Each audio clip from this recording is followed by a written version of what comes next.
पहले तो मैं शैली जी का थैंक यू करूँगी जिन्होंने मुझे इनवाइट किया और यहाँ पर मुझे मौका दिया बोलने का। I am author Poonam Kalra, motivational speaker and YouTuber, और मेरा यूट्यूब का लिंक है पूनम कालरा 60 और मेरे करीब 400 वीडियोस हैं। मैं 3 बुक्स लिख चुकी हूँ, बहुत सारे इंटरव्यू दे चुकी हूँ। मालवा स्टूडियो में मेरे बहुत सारे इंटरव्यू होते हैं, संतवाणी में मेरे बहुत सारे टॉक शो हो चुके हैं। तो बस यही करती रहती हूँ और खुश रहती हूँ। आज मैं बात करूँगी वुमेन एम्पावरमेंट पर, और ये आजकल का बहुत हॉट टॉपिक है और हर एक इंसान इस पर बात करना चाहता है और सब लोग चाहते हैं कि वुमेन्स पावरफुल हों और इंडिपेंडेंट भी हो और अपने फैसले भी अपने आप लें। ये सब लोग चाहते हैं। उसके बाद क्या होता है कि जब एक लड़की की शादी होती है ना, तो उसके पेरेंट्स, उसके माँ बाप उसको कहते हैं कि बेटा शादी हो रही है तेरी, 2 घरों की इज्जत तेरे हाथ में है। आप सोचिए, वो लड़की अभी ससुराल गई भी नहीं और उसके सिर पे इतनी जिम्मेदारी कि 2 घरों की इज्जत उसके हाथ में है। और वही लड़का, लड़के की भी शादी हो रही होती है, लड़के को कोई नहीं कहता कि 2 घरों की इज्जत तेरे हाथ में भी है। ऐसा क्यों? ये तो बहुत बेइंसाफी है ना।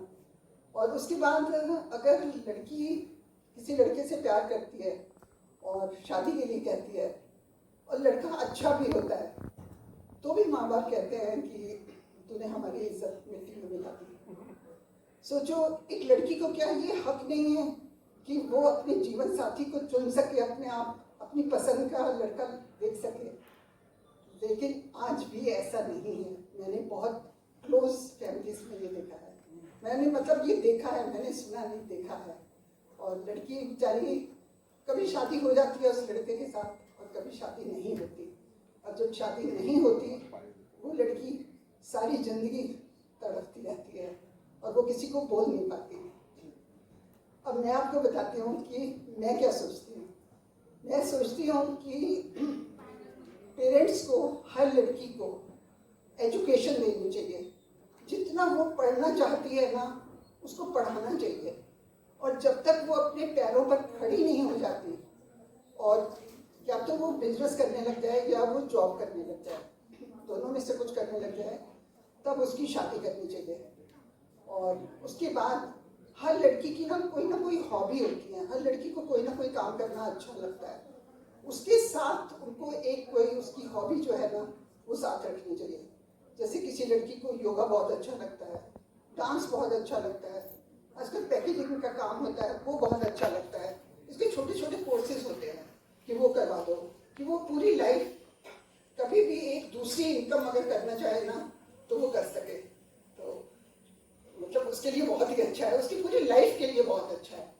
और दूसरा, मैं उन लेडीज को कह रही हूँ, ये मेरी स्पीच पता नहीं कहाँ कहाँ सुनी जाएगी, मुझे मालूम है। और दूसरा मैं कहती हूँ कि जैसे जो लेडीज होम मेकर हैं, घर में काम करती हैं, उनको ना हमेशा उस नज़र से देखा जाता है कि ये तो क्या करती है, ये तो घर में ही रहती है ना, ये क्या करती है।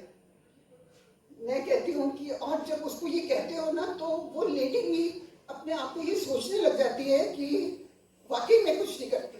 मतलब मैं तो घर के सब लोग कहते हैं। मैं हर लेडी को ये कहना चाहती हूँ कि आप जितना पावरफुल कोई है ही नहीं। आप 365 दिन काम करते हो। आज तक कोई भी कहीं पर भी जॉब करता है ना, हफ्ते में 1 छुट्टी हर एक इंसान को मिलती है। मेरे घर में जो मेड आती है ना, मेड आती है, उसको भी हफ्ते में 1 छुट्टी मिलती है। ड्राइवर आता है, उसको भी 1 छुट्टी मिलती है। माली आता है, उसको भी 1 छुट्टी मिलती है।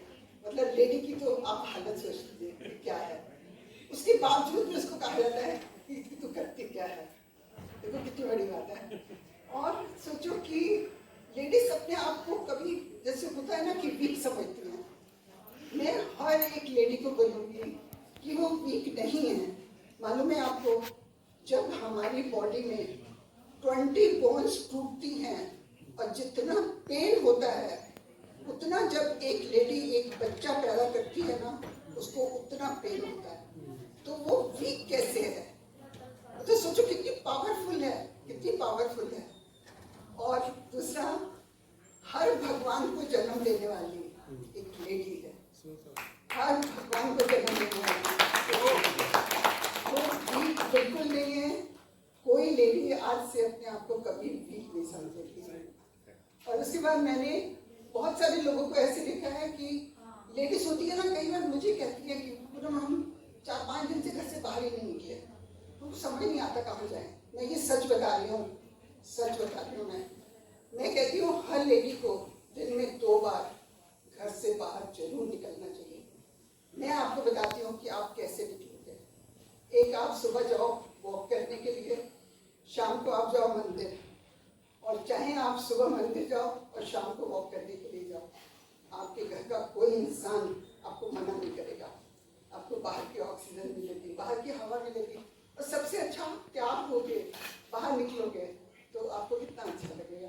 एक मैं बताती हूँ कि मैं इतना बोल क्यों पाती हूँ। मैं बोल इसलिए पाती हूँ कि मेरी लाइफ में मेरे हस्बैंड ने मुझे शुरू से लेकर जिस दिन से मेरी शादी हुई, मुझे हमेशा इतना कॉन्फिडेंस दिया, इतना कॉन्फिडेंस दिया, कदम कदम पे उन्होंने मुझे कॉन्फिडेंस दिया। मेरे पास बहुत ही सारे एग्जाम्पल हैं जैसे उन्होंने मुझे कॉन्फिडेंस दिया। जैसे जो काम मुझे करने में डर लगता था ना, वो मुझे हमेशा मुझसे वो काम करवाते थे, और फिर बाद में मुझे लगता था कि अरे वाह, ये तो इतना आसान था, मैं तो ऐसे ही डर रही थी। मतलब ये करते करते, धीरे धीरे करते करते मुझे इतना कॉन्फिडेंस आ गया कि कॉन्फिडेंस आ गया, मैं स्ट्रांग हो गई। मुझे पता ही नहीं चला। जब मैं ये सब काम करने लगी ना, तब मुझे पता चला कि मैं कितनी स्ट्रांग हूँ और मुझमें कितना कॉन्फिडेंस है। उसके बाद उससे भी ज़्यादा मेरे बच्चों का सपोर्ट मुझे इतना ज़्यादा है कि वो हमेशा मेरे पे प्राउड फील करते हैं कि हमें, मम्मी आप पे बहुत प्राउड फील होता है कि आप इतना सब कुछ करते हो। तो ये सारी चीज़ें जो है ना, मुझे बहुत पावर देती हैं। मुझे पूरी पावर अपने घर से मिलती है, तो मैं इसीलिए सब कुछ कर पाती हूँ। और मैं सब लेडीज को यही कहूँगी कि आप कभी अपने आप को कमज़ोर मत समझना, कभी ये मत समझना कि आप ये नहीं कर सकते, वो नहीं कर सकते। आप कुछ भी चाहो, आप सब कुछ कर सकते हो, हर एज में कर सकते हो। Age is just a number. मैं आपके सामने जीता जाता है यहाँ पे एग्जाम्पल करूँगी, आप हर एज में सब कुछ कर सकते हो। बस, अब इससे ज़्यादा मैं नहीं बोलूँगी, तो शैरी जी मुझे कहेंगे कि पूनम जी बहुत हो गया आपका time. Thank you so much. 4 time बोलते हुए सुना, नो डाउट ही mesmerized everybody, but मैं पूनम जी के लिए एक बात बोलना चाहूँगा। जिन लोगों को लगता है ना कि age is not a number, और आपके परिवार में ऐसे लोग हैं जो बूढ़े हैं, कुछ कर नहीं सकते, but I want you to take back something today, that age is actually just a number, because what she is doing, she's a living example of it. She's very young. Absolutely. ये message देना बहुत जरूरी है। She is young, and Poonam जी अपनी as में जो कर रहे हैं, मैंने इनसे अच्छी मोटिवेशनल स्पीकर इस एज में नहीं देखी है। And that's a heartfelt compliment to you, Poonam जी। और and I wish कि आप अपना ये मैसेज, अपने ये इंस्पिरेशन बहुत लोगों में फैलाएं, ताकि जो आज आपने सिंपल बातें कही हैं, लेकिन उस सिंपल बात के बहुत मायने हैं। I lost my sister in 2022, 44 cardiac arrest, case of domestic abuse. Publicly I'm telling, because I've seen her spoiling her life day by day, and I could not help it. So, जो आपने बातें कही हैं, I completely resonate with it, and that's the power of public speaking, ladies and gentlemen. You never know what emotions you are triggering in every second. Poonam ji, thank you very much for coming to our talk. We are honored to have you.